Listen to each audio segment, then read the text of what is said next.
Welcome everybody, we are here at the TQ Open. This is start of round number 1 of a 128 man bracket. This is actually really exciting. We're using Zeek.com for the first time, Z33K.com. Very exciting. I'm TQ Xanner, and for the first time in a very long time, I'm actually going to be able to cast the first round and go all the way through the tournament, which I'm incredibly excited about. We are going to be here watching NAE, a Terran in the top right, going up against DarthKilgor, who's the Zerg in the bottom left. Now, DarthKilgor is not actually DarthKilgor. This is a friend's account in his. He doesn't have a North American account, so he's technically smurfing right now. But he's trying to go out for TQ right now, and I'm just going to obs a couple of his games, see what he's like. Maybe come back to him if he gets farther later on in the tournament. But this should be pretty good, watching how this is going to go. This is an open Diamond and now Master League, because the Master League did just get implemented. So we're very excited about this. So all these guys are definitely high quality, especially the Master League guys. I'm actually going to take a moment to self-indulge myself and basically just say that I got into the Master League and I'm really excited about that, which is both really great and really bad, because now I feel really pressured to play the game a lot more. He's not... It's a smurf. This is an open Diamond and Master League tournament. Alright, so there we go.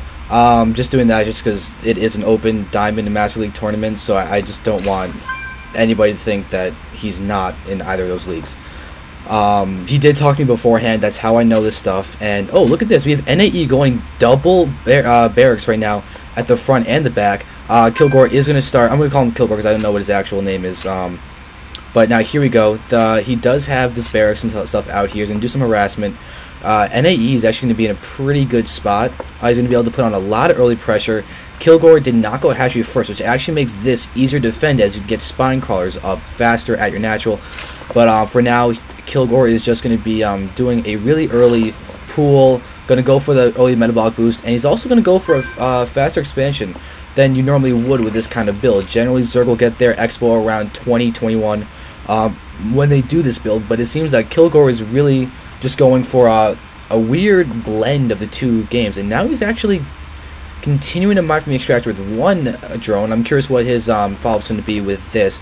He will have to deal with a lot of early Marines in the beginning. So let's just watch how this is going to go. The refinery is now about to be up, so it seems that NAE is going to not go for the all-in Marine SCV version. Instead, he's just going to try and put a little bit of pressure on and continue to tech up at the same time as this refinery is mining. So interesting little deviations from both players on the normalcy of these two builds. So this will be pretty cool to watch.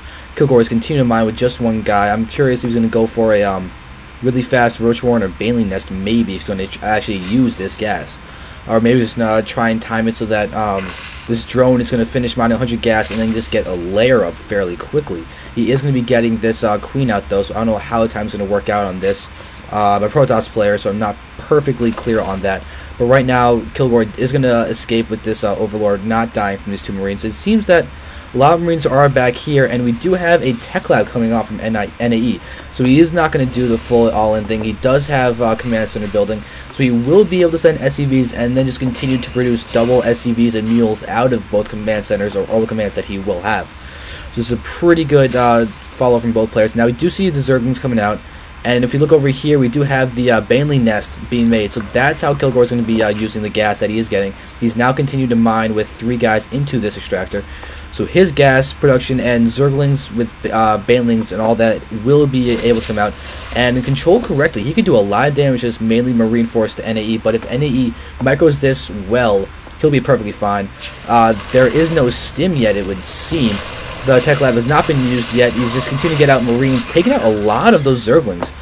Being a little overzealous from Kilgor, going to start attacking the supply depot, but...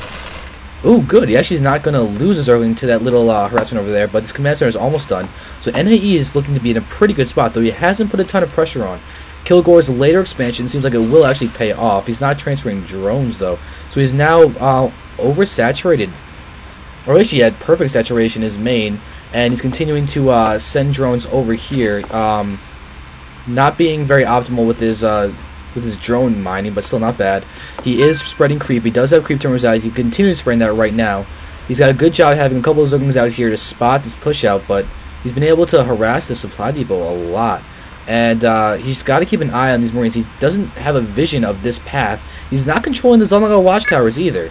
I am being a little more critical on Kilgor than I normally would be, but right now I'm actually also watching to see how well he does, because he does want to be a part of TQ. So you gotta see how this goes. He does get a good scout on these command centers, as well as the factory building a siege tank. It's got the tech lab attached. No research coming out. We do have Stim coming out for NAE2, going for the double bunker. Seems like he really wants to be passive, surprisingly passive. I guess he just wants to show the threat of that double barracks opening, but we'll see how this goes. We do have the scan coming up here. He does see this natural expansion going up there, and look at this hidden expansion from Kilgor, expanding up here in the top left instead of going for the gold rocks or even back here. This should be interesting to see how it goes. He does seem like he wants to build something, maybe a spire, as he does have a drone just sitting here doing nothing. He does have the money for a spire, a hydro den, whatever he wants, but yep, there's going to be a spire. So not as great as it could be, not the perfect time, but he still has very few drones. I really don't like that he has so few drones here as natural. This is hampering his mining so much. He could be so far ahead of NAE with that kind of mining capacity. He is getting this expansion up though. Right now their food counts are basically identical, about 50-50 each. And now, yeah, NAE did push out with some of his Marines. He did salvage these bunkers back here. He's building up another bunker over here. He's going to have to cover this a little bit. Oh, good. He's going to be building an engineering bay down here. That's a really, really great spot. Going to block the Zerg run-bys with this, because that is a very, very vulnerable spot.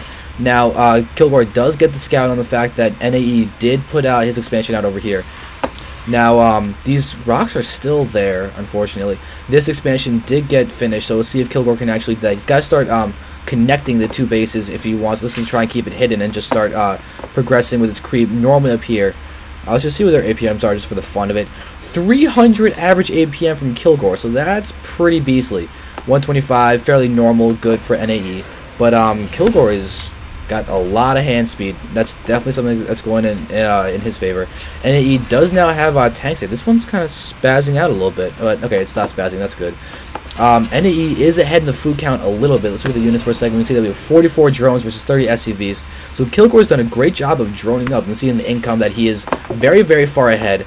All I know is that NAE definitely wants to continue getting out some stuff. He does have the missile turrets coming out.